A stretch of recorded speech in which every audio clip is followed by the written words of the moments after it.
Hello guys, आप सभी का कुमार विष्णु क्लासेज पर हार्दिक स्वागत। देखिए, हम लोग जो है अभी तक मगध साम्राज्य का उत्कर्ष पढ़ रहे थे।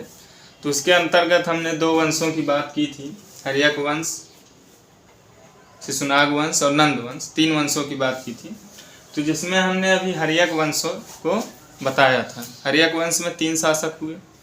पहला बिंबिसार, दूसरा अजातशत्रु, तीसरा उदयन। यहाँ तक हमने बताया था। आज जो है हम शिशुनाग वंश की बात करें। शिशुनाग वंश, देखिए, हर्यक वंश का अंतिम शासक हमने बताया था नागदशक था। तो नागदशक जो था वो अंतिम शासक था। आज हम लोग शिशुनाग वंश पढ़ेंगे, हर्यक वंश के बाद का वंश। हर्यक वंश पितृहंता वंश भी था। तो जनता ने क्या किया, ढीला पड़ गया था शासन, तो जनता ऊब चुकी थी। तो उसने जो है शिशुनाग को राजा बनाया। नागदशक की हत्या भी हो गई थी। बताया थे कि शायद अवंती का कोई शासक था, उसी ने नागदशक की हत्या करवाई थी अपने गुप्तचर के माध्यम से। तो अब हम लोग शिशुनाग वंश बात करेंगे। तो अगर शिशुनाग वंश का हम समय की बात करें तो शिशुनाग वंश का जो समय है वो 412 से 344 ईसा पूर्व है। शिशुनाग वंश का समय जो है 412 ईसा पूर्व से 344 ईसा पूर्व है। शिशुनाग वंश का अगर प्रथम शासक या संस्थापक की बात करें, शिशुनाग स्वयं, शिशुनाग, ठीक। इसके शासनकाल की बात करें तो ये 412 से लेकर 394 ईसा पूर्व ये शासक रहा, शासन किया। शिशुनाग जो है नागवंश से संबंधित था। शिशुनाग के जो महत्वपूर्ण कार्य है, अगर उन पर हम ध्यान दें तो दो ही महत्वपूर्ण कार्य इसके समय में था। दो ही महत्वपूर्ण पॉइंट है जिन्हें हमें याद रखना है। बाकी शिशुनाग भी महान कूटनीतिज्ञ वगैरह जो भी था, ये भी था, जैसा अभी तक हम लोग जाने। इसका देखिए जो दो प्रमुख कार्य था उसमें ये है कि देखिए मगध जो था, मगध, तो मगध पहले इतना बड़ा था। धीरे धीरे हर्यक वंश का शासक बिंबिसार, अजातशत्रु, उदयन, बिंबिसार और अजातशत्रु ने काफी फैलाया, मगध साम्राज्य को काफी बड़ा किया। तो अब जो है मगध इतना बड़ा हो गया। अब देखिए इसके समय में जो है मगध अब और बड़ा हो जाएगा। अभी तक देखिए अवंती जो था, अवंती महाजनपद, वो मगध साम्राज्य के अंतर्गत नहीं आता था। मतलब मगध ने विजय तो किया नहीं था, हालांकि मित्र राष्ट्र जैसे था, उसका दोस्त था अवंती राज्य। लेकिन शिशुनाग ने क्या किया, अवंती महाजनपद जो था, मतलब अवंती राज्य जो था, इसको इसने जीत लिया।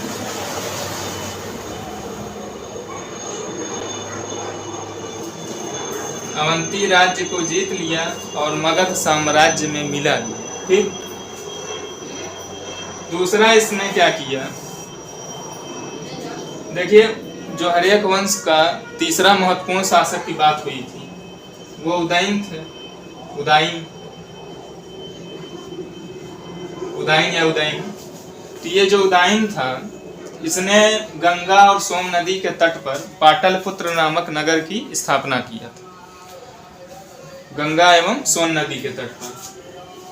तो जो पाटलिपुत्र इसने बसाया था, पाटलिपुत्र नगर, इसको राजधानी बनाया था उदयन ने। शिशुनाग ने क्या किया, वैशाली को राजधानी बनाया। वैशाली को राजधानी बनाया, ठीक। मतलब इसने राजधानी स्थानांतरित की, राजधानी को हटाया। तो राजधानी कौन थी, पाटलिपुत्र थी। तो इसने पाटलिपुत्र से वैशाली को मगध साम्राज्य की राजधानी बनाया। मुख्यतः इसके यही दो महत्वपूर्ण जानकारियां हमें जरूरी थी जो जानना, वो यही मुख्यतः दो पॉइंट है। एक तो अवंती राज्य को इसने जीत लिया, अवंती महाजनपद को जीत लिया और मगध साम्राज्य में मिला लिया, मगध साम्राज्य और बड़ा हो गया। और दूसरा वैशाली को इसने राजधानी बनाया, मतलब अपनी राजधानी स्थानांतरित किया। ठीक, अब देखिए आगे अगर हम बढ़ें तो दूसरे शासक की बात करें शिशुनाग वंश में, तो काकवर्ण या कालासुर, तब उसके बारे में हम लोग बात करेंगे। देखिए काकवर्ण की बात करने से पहले, जो दूसरा शासक है कालासुर, उसकी बात करने से पहले थोड़ा हम इस बात पर ध्यान देंगे कि शिशुनाग ने अवंती महाजनपद को जब मिलाया उससे हमें फायदा क्या हुआ, उससे मगध साम्राज्य का क्या फायदा हुआ। तो देखिए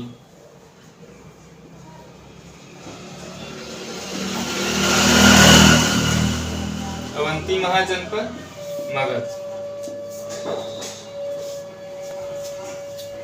तो अवंती महाजनपद देखिए जब ये जीता, और एक वत्स महाजनपद, वत्स महाजनपद जानते ही हैं, तो अवंती जीत लिया तो वत्स भी इसके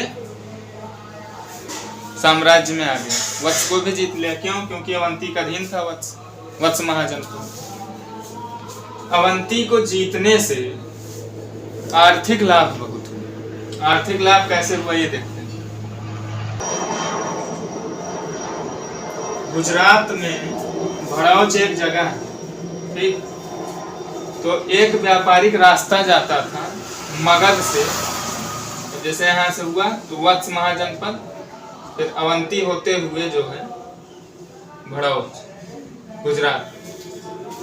भड़ौच जो है एक जगह है जो कि गुजरात में पड़ता है, समुद्र तटीय जगह है। तो देखिए अब इनका जो है बाहर से व्यापार भी होगा, यहाँ से बाहर। अब ये देश विदेशों में अपना माल वगैरह पहुंचाएंगे, अपना व्यापार करेंगे, आर्थिक लाभ यही है। तो इनको जो है, इसको जीतने से जो है अवंती को आर्थिक लाभ होने लगा और मगध साम्राज्य जो है वो बड़ा हो गया और अब कोई प्रतिद्वंदी नहीं बचा जो मगध साम्राज्य के समक्ष उठे। कोई ऐसा तो बचा नहीं, कोई शक्तिशाली या बड़ा महाजनपद जो मगध को टक्कर दे सके। तो ये जो है लाभ है, आर्थिक लाभ मिला।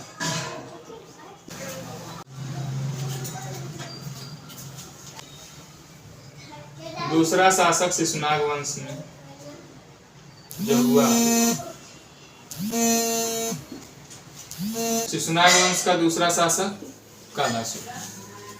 तो देखिए जो कालाशोक था, अगर इसके हम शासन काल की बात करें तो ये 394 ईसा पूर्व से लेकर 366 ईसा पूर्व तक शासन किया। एक ग्रंथ है महाबोधि वंश, तो महाबोधि वंश के अनुसार जो है 366 ईसा पूर्व से लेकर 366 ईसा पूर्व से लेकर के 344 ईसा पूर्व तक काकवर्ण के मतलब कालाशोक के 10 पुत्रों ने राज किया। इसके 10 पुत्र मिलते हैं, ठीक, ऐसा महाबोधि वंश के अनुसार है। फिलहाल हम ये ध्यान देंगे कि कालाशोक ने क्या महत्वपूर्ण कार्य किया, कालाशोक को काकवर्ण क्यों कहा जाता था। तो देखिए कालाशोक का दूसरा जो नाम है काकवर्ण। काकवर्ण संस्कृत में काक का मतलब कौवा होता है, कौवा। वर्ण का अर्थ रंग होता है। तो ये कौवा के रंग के जैसे था, मतलब कि काला रंग का था काकवर्ण, इसी कारण इसका नाम काकवर्ण है। ठीक, आगे बढ़ते हैं। कालाशोक जो था इसने राजधानी का फिर से स्थानांतरण किया। कालाशोक के पहले जो शासक था, मतलब शिशुनाग जो शासक था, शिशुनाग ने पाटलिपुत्र से हटाकर वैशाली को राजधानी बनाया था। अब इसने क्या किया, वैशाली जो राजधानी थी उसको हटा करके, वैशाली से अपनी राजधानी हटा करके स्थानांतरण करके फिर से पाटलिपुत्र को राजधानी बनाया। पाटलिपुत्र को क्या बनाया, राजधानी।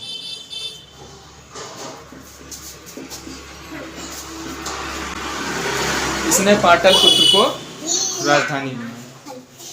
इसने जो है पाटलिपुत्र को राजधानी बनाया और फिर इसके बाद मगध की जो राजधानी है पाटलिपुत्र ही रही हमेशा।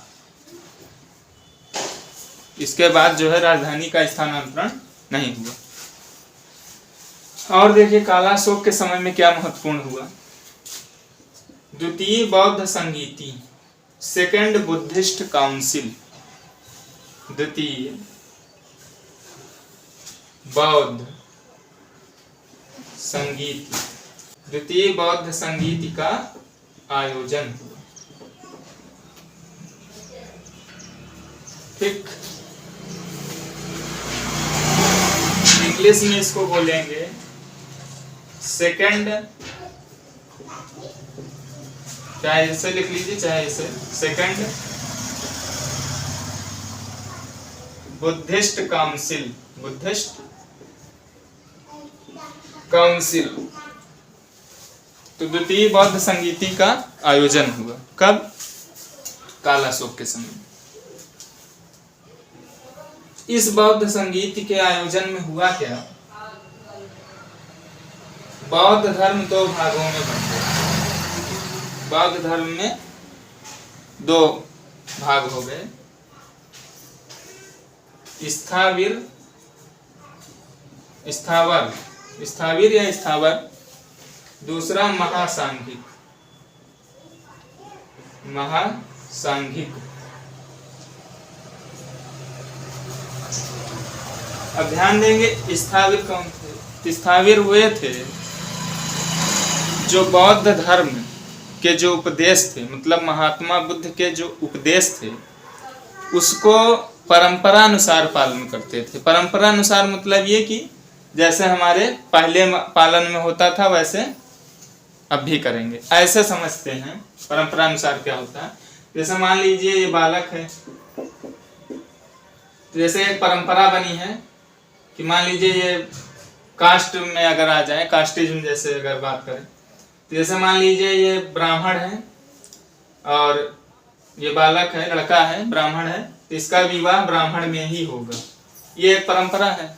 तो मान लीजिए ये ब्राह्मण से न करके किसी क्षत्रिय कन्या से शादी कर ले, तो ये अगर ऐसा होता है तो समाज में, गांव में हमारे ये बोला जाता है कि इन्होंने गलत किया या इन्होंने परंपरा तोड़ी, तो ऐसे कह सकते हैं। तो स्थाविर वे लोग थे जो महात्मा बुद्ध ने जो कहा उसका परंपरा अनुसार पालन किया। और महासांघिक ऐसे लोग थे, ऐसे लोग महासांघिक आए।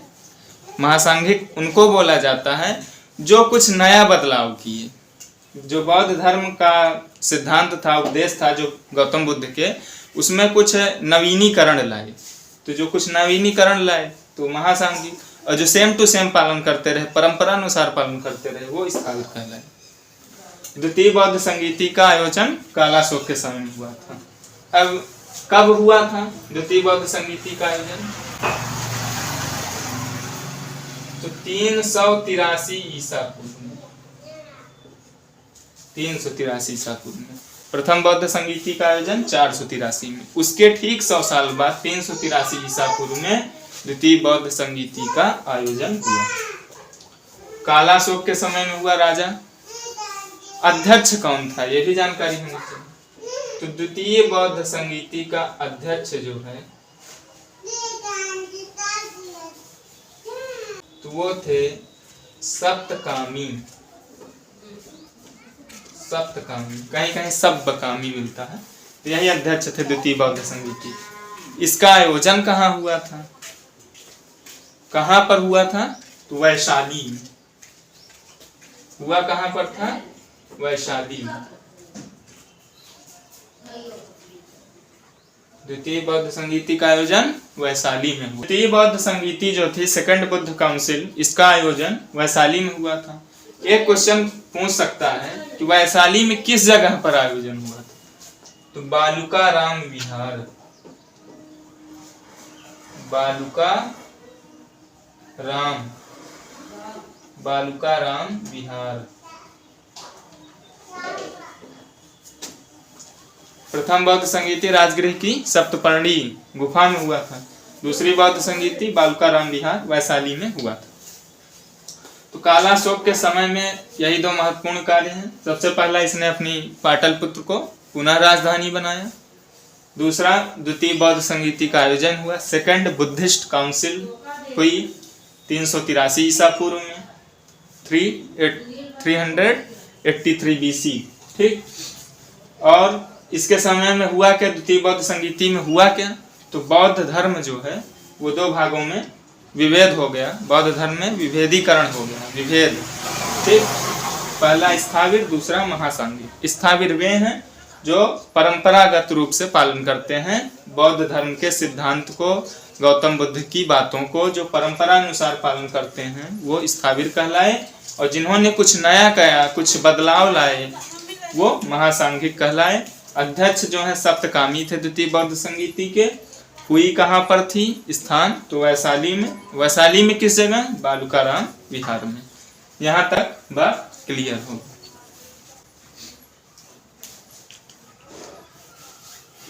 अब हम लोग आगे जो है कालाशोक की बात करें तो हर्षचरित बाणभट्ट की एक रचना है। बाणभट्ट संस्कृत के काफी बड़े विद्वान हैं, रचनाकार हैं।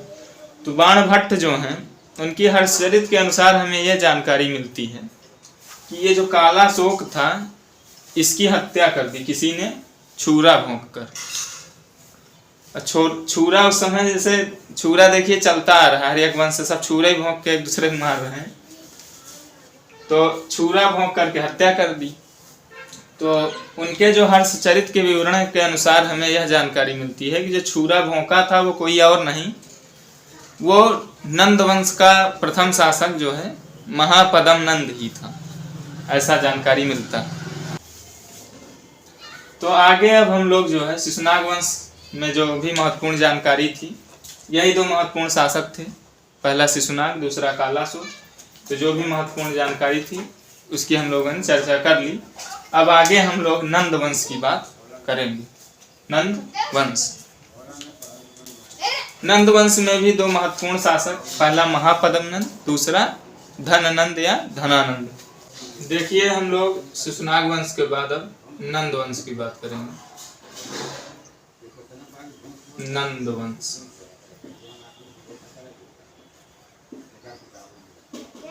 इसका समय जो है 344 से 324 ईसा पूर्व। ठीक, तो नंद वंश में जो है महत्वपूर्ण शासक दो ही हैं। सबसे ज्यादा जो है महत्वपूर्ण तो महापदम नंद ही है। देखिए बात करेंगे महापदम नंद। तो महापदम नंद जो है इनको नंद वंश का संस्थापक बोला जाता है। और दूसरा शासक जो है इस वंश का घननंद या घनानंद या धनानंद, जिसका नाम मिलता है, वो था। आगे हम लोग बढ़ते हैं। ये तो एक समझने के लिए था फिलहाल, जिसको यूनानी इतिहासकारों ने अग्रमीज भी कहा। ठीक, अब हम बात करते हैं महापदम नंद। तो महापदम नंद जो थे ये एक शक्तिशाली शासक थे, बहुत शक्तिशाली शासक। ये कह सकते हैं कि अगर शुरुआत जो है हुई थी जो एक बड़े साम्राज्य की, मतलब मगध को एक जो सबसे बड़ा रूप मिला था नंद वंश के समय ही मिला था।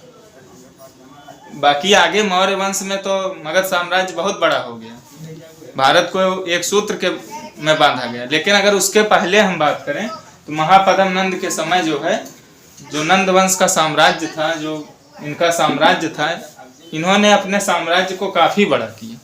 अब ये हम समझते हैं। देखिए अभी तक तो वैसे भी मगध काफी बड़ा हो चुका था। अब जब महापद्म नंद आए तो इन्होंने कलिंग भी जीत लिया, कलिंग उड़ीसा, तो कलिंग विजय किया इन्होंने। तो अब जो है भारत उधर पूरा जैसे बंगाल से लेकर के, अगर हम जैसे ऐसे नक्शा अगर मान लीजिए बनाते हैं कुछ इस टाइप से भारत का, तो पुराना भारत तो ऐसे काफी बड़ा सा था कह सकते हैं। जैसे गुजरात और ये इधर थोड़ा समझने के लिए ऐसे मान लेते हैं कुछ इस टाइप से। तो यहाँ नदियाँ वगैरह थी, इधर ब्यास सतलज वगैरह, और इधर ये गंगा नदी हो गई, इधर ये पश्चिम बंगाल वाला पार्ट वगैरह हो गया, पूरा बांग्लादेश सब उड़ीसा वगैरह। तो इसका जो साम्राज्य है कि इससे खूब बड़ा सा मतलब हो गया था, पूरा इस छोर से लेकर इस छोर तक, और इधर जो है पूरा दक्षिण भारत तो नहीं लेकिन फिर भी काफी जो हिस्सा था वो जो है इधर से लेकर इधर तक था। क्योंकि जब सिकंदर ने आक्रमण किया था, जब इसका पुत्र धनानंद जब शासक था, उसी समय ये विवरण मिलता है कि जो ब्यास नदी थी उसके आगे जो है सिकंदर की जो सेना है जाने से मना कर दी। सिकंदर की सेना भयभीत हो गई क्योंकि उन्होंने नंदों के बारे में बहुत कुछ सुना था, और नंद उस समय बहुत शक्तिशाली थे। कई जो यूनानी इतिहासकार हैं वो खुद विवरण देते हैं कि उस समय जो है बहुत शक्तिशाली नंद साम्राज्य था। भारत का नक्शा उस समय बना नहीं पाया। उस समय देखिए पाकिस्तान वगैरह तो था नहीं, तो ऐसे सब कुछ मतलब था। ये समझते हैं कि महापद्म नंद ने देखिए क्या क्या किया। महापद्म नंद जो है ये एक छोटी जाति का, विवरणों के अनुसार ये नापित था। नापित मतलब नाई, ठीक, ऐसा कुछ विवरण है बताते हैं। महापद्म नंद की अगर हम बात करें तो सबसे बड़ी बात यह है कि इसने कलिंग को जीता, कलिंग विजय किया। महापद्म नंद कलिंग विजय किया। इसने नहरें भी खुदवाई। देखिए ये प्रजा के लिए कार्य वगैरह कर रहा है। कलिंग विजय करने के बाद नहरें भी खुदवाई।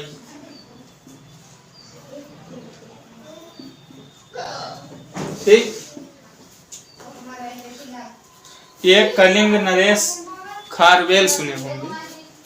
कलिंग नरेश खारवेल बहुत फेमस राजा हैं प्राचीन भारतीय इतिहास में। कलिंग नरेश खारवेल। कलिंग नरेश जो खारवेल थे,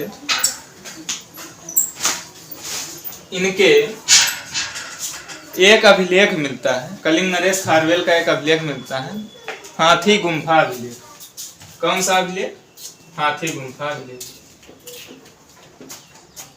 तो जो हाथी गुम्फा अभिलेख है उसके विवरण में से हमें यह पता चलता है कि महापद्म नंद ने कलिंग में नहरें भी खुदवाई और इसने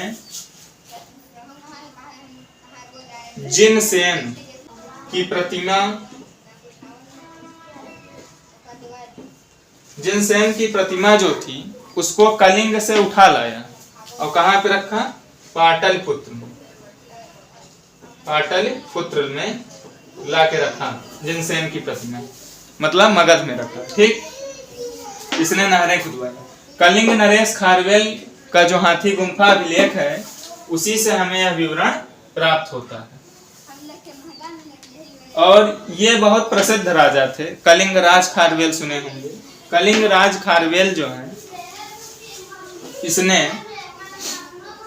ये जो है जैन धर्म के मतावलंबी थे, काफी बड़े जैन थे, और जैन धर्म को ये भी लोग मानते थे, नंद भी, ऐसा विवरण मिलता है।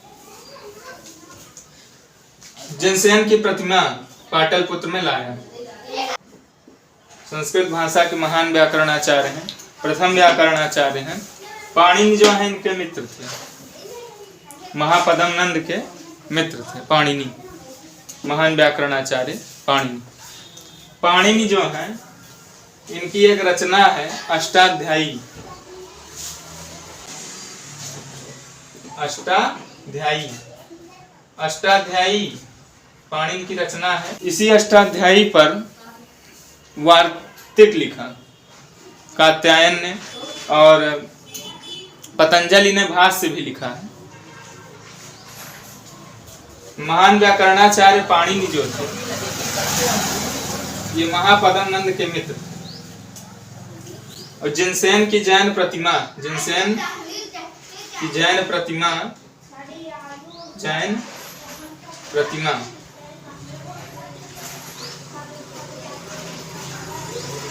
जो जिनसेन की जैन प्रतिमा है, इसने कलिंग से लाकर मगध में रखा, पाटलिपुत्र में स्थापित करवाया। नहरें भी खुदवाया, ये कलिंग विजय किया। पहला शासक था जिसने ये कलिंग पर विजय प्राप्त किया, और नहरें खुदवाए मतलब नहर का निर्माण किया। ऐसा ये जो दोनों विवरण है हमें, नहरें खुदवाने वाला और जिनसेन प्रतिमा वाला, ये कलिंग नरेश खारवेल के हाथी गुम्फा लेख से प्राप्त होता है। महान व्याकरणाचार्य पाणिनि जिनकी अष्टाध्यायी लिखी हुई रचना है, वो जो है इसके मित्र थे। और आगे अगर हम बात करें तो महापदम नंद जो है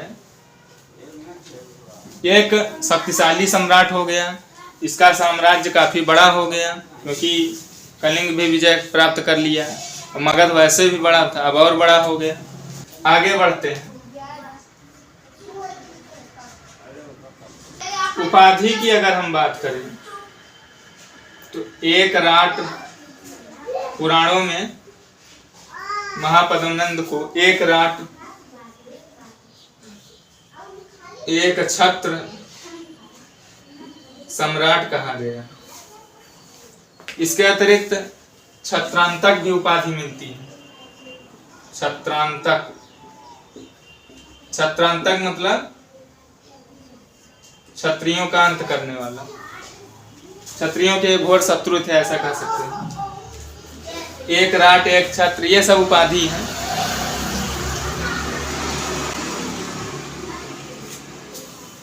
महापदम नंद जो है ये एक अच्छा शासक था, ये कह सकते हैं कि जनता के लिए कार्य वगैरह किया। लेकिन जो इसका पुत्र हुआ घननंद, घनानंद या धनानंद, वो जो है बहुत दुष्ट टाइप का शासक। वो दुष्ट टाइप का ऐसे हम कह सकते हैं। वो क्या किया, जनता पर अत्यधिक कर लगा दिया। अब जब जनता पर अत्यधिक कर लगा दोगे तो जनता जो है परेशान हो जाएगी। अब कहने का मतलब ये है, जैसे मान लीजिए एक बोरी गेहूं प्राप्त होता हो अनाज किसी खेत में, मान लीजिए 1 कुंटल प्राप्त होता है। अब 1 कुंटल में अगर पता चला कि 50 किलो तुम ही लोगे या 75 किलो तुम ही ले लोगे, तो क्या बचेगा, वो खाएगा क्या। और मान लीजिए कोई प्राकृतिक आपदा आ गई तो और समस्या। तो उसने जो है, जिसकी अब हम लोग बात करेंगे, धनानंद, वो जो है जनता पर अधिक कर लगा दिया। तो उस अधिक कर से जो है जनता बहुत परेशान हो गई, त्रस्त हो गई। तो इसी कारण से नंद वंश जो है समाप्त हुआ, और नहीं तो जो है इतना जल्दी ना समाप्त होता। और भी कई कारण थे, जैसे चाणक्य का अपमान वगैरह किया गया था। तो वो सब की अब हम लोग चर्चा करेंगे महापदम नंद के आगे। दूसरे शासक घननंद की बात करेंगे। महापदम नंद का एक और नाम मिलता है उग्रसेन। महापदम नंद उग्रसेन। उग्रसेन का मतलब यह है कि इसके पास बड़ी सेना हो, उग्रसेन भी नाम मिलता है। और महापदम नंद को हम यह कह सकते हैं कि उस समय का एक महान शासक ये हुआ था। इसके पास काफी अतुल धन संपत्ति भी थी, बड़ी सेना थी, काफी महान राजा था उस समय का। महान मतलब ये कह सकते हैं कि जिसके पास काफी क्षेत्र हो गया था। महापदम नंद जो है इतना बड़ा साम्राज्य जो है बनाया। सर्व छत्रांतक भी मिलता है, सर्व छत्रांतक, ये जो छत्रांतक बताए हैं, कहीं कहीं सर्व छत्रांतक भी मिलता है। एक राट, एक छत्र, ऐसा पुराण उपाधि देते हैं। और अगर हम बात करें कुछ रचनाएं पर, बात कर लेते हैं। जो महान व्याकरणाचार्य पाणिनि थे, ये इनके मित्र थे। और अष्टाध्यायी इनकी कृति है। और पतंजलि एक थे जिन्होंने टीका लिखी है अष्टाध्यायी पर, पतंजलि। ये जो पाणिनि के अष्टाध्यायी है इसी पर इन्होंने टीका लिखी थी पतंजलि ने।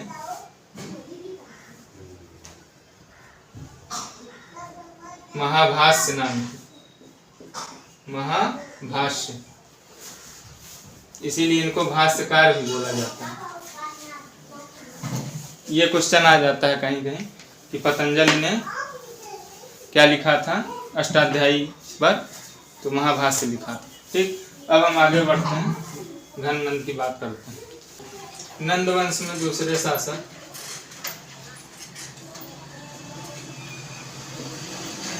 धनानंद, कहीं घनानंद, कहीं धनानंद, कहीं घन नंद मिलता है। इससे कंफ्यूज होने की जरूरत नहीं है, हमें केवल इसके बारे में जानना है। जैसा कि अभी मैंने बताया कि धनानंद जो है इसने प्रजा पर काफ़ी टैक्स लगा दिया, कर लगा दिया।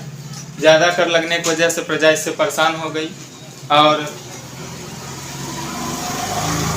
कुछ महत्वपूर्ण तथ्य हैं, जान लेते हैं इसके बारे में। धनानंद जो है ये सिकंदर का समकालीन शासक था। सिकंदर का समकालीन, सिकंदर का समकालीन मतलब यह है कि ये सिकंदर के समय का शासक था। सिकंदर का आक्रमण इसी के समय में हुआ था 326 ईसा पूर्व में। 326 ईसा पूर्व में हुआ था, 326 BC। ठीक, सिकंदर के गुरु जो थे अरस्तु थे, पता ही होगा। बाकी जब सिकंदर का आक्रमण बताएंगे तो उसमें बताएंगे। फिलिप द्वितीय का पुत्र था सिकंदर, मैसेडोनिया में ये पैदा हुआ था और बेबीलोन में मृत्यु हो गई। और सिकंदर विश्व विजेता था। विश्व विजेता ये कह सकते हैं कि इसने दुनिया का काफी बड़ा भूभाग जीता था। तो सिकंदर का ये समकालीन था। जिस समय सिकंदर ने आक्रमण किया उस समय मगध पर धनानंद का राज्य था।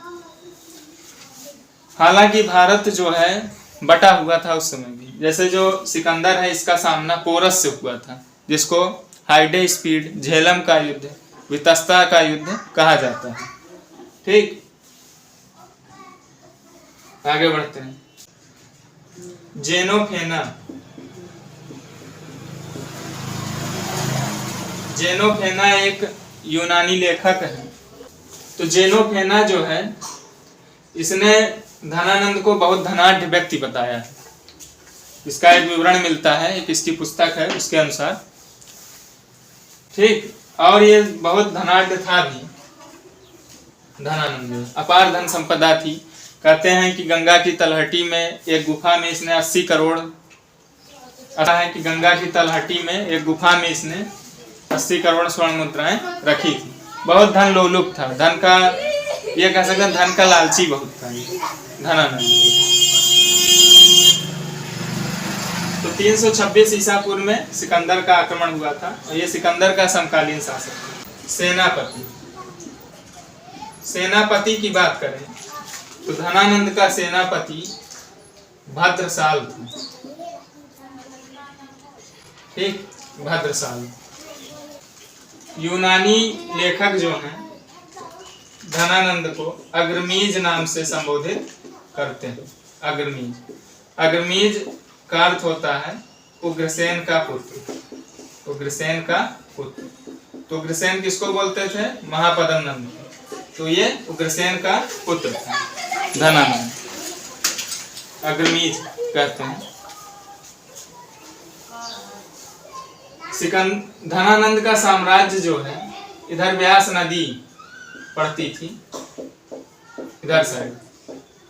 तो सिकंदर के जो सैनिक थे, जो सिकंदर भारत में आक्रमण किया, तो सिकंदर के जो सैनिक थे इसी व्यास नदी के पहले ही, मतलब यहीं पर वो लोग मना करने लगे कि हम अब आगे जो है युद्ध नहीं लड़ेंगे, क्योंकि वो नंदों की शक्ति से काफी जाने हुए थे। तो सिकंदर जो है यहीं से लौट गया। सिकंदर लौट गया था और जो मेन युद्ध सिकंदर का हुआ था वो वही झेलम का युद्ध पोरस से हुआ था। और ये अपमान किया था चाणक्य का। चाणक्य जानते होंगे, चाणक्य उस समय जो है बहुत बड़े विद्वान थे। भारतवर्ष में चाणक्य महान विद्वान थे, वैसे तो बहुत ढेर सारे लोग थे। चाणक्य जो है काफ़ी बड़े विद्वान थे और उस समय वो तक्षशिला विश्वविद्यालय के आचार्य थे चाणक्य। इसने आचार्य चाणक्य का अपमान किया था।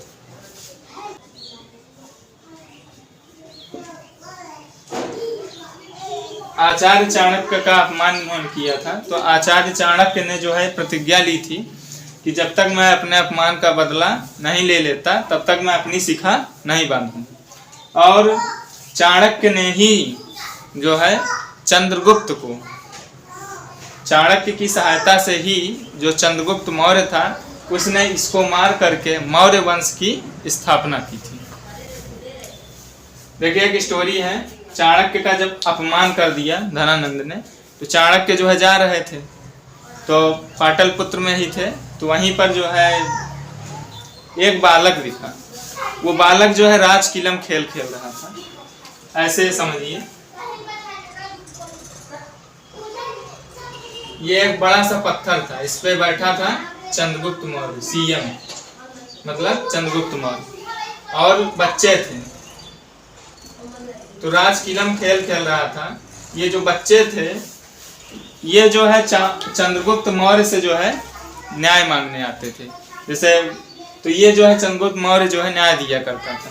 तो चाणक्य ने जो है दूर से देखा कि एक बालक है और ये सबको मतलब न्याय दे रहा है, तो चंद्रगुप्त मौर्य की प्रतिभा से चाणक्य जो है आकर्षित हुए और चाणक्य ने जो है 1000 कारसापण दे करके चंद्रगुप्त मौर्य जो था इसका एक पालन पोषण जो व्यक्ति करता था उसको 1000 कारसापण दे करके चाणक्य जो है अपने साथ ले गए।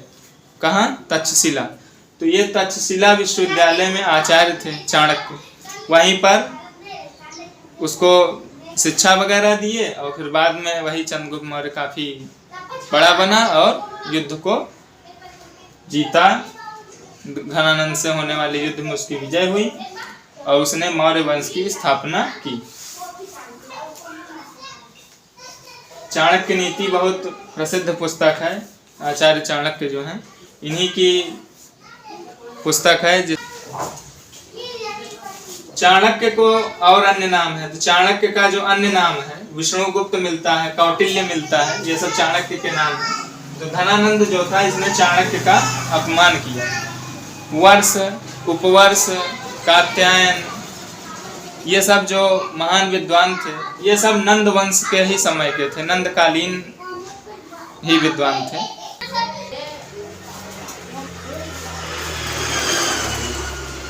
धनानंद के समय में जैन अमात्य देखिए, शाकटाल और स्थूलभद्र थे, और कार्टियस ये यूनानी इतिहासकार हैं, यूनानी लेखक हैं। इनके अनुसार जो है नंदों के पास एक बहुत बड़ी सेना भी थी, जिसमें 2 लाख पैदल सैनिक, 20,000 अश्वारोही, 2000 रथ और 3000 हाथी थे। नंदों की एक बहुत बड़ी सेना थी और काफ़ी धनाढ्य थे। मगध को बहुत आर्थिक समृद्धि हुई इनके शासनकाल में। और अगर बात करें कि सबसे पहले एक छत्र शासन जो है नंद वंश के राजा ने ही शुरू किया, जो पहला शासक महापद्म नंद जिसके बारे में बताए थे वहीं से ये शुरू हुआ और धनानंद तक समाप्त हो गया। और इसके बाद जो है चंद्रगुप्त मौर्य ने मौर्य वंश की स्थापना की।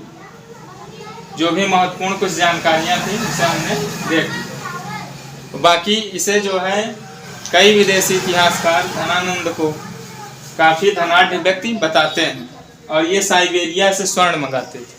तब समझ सकते हैं कि ये कितना रहे होंगे।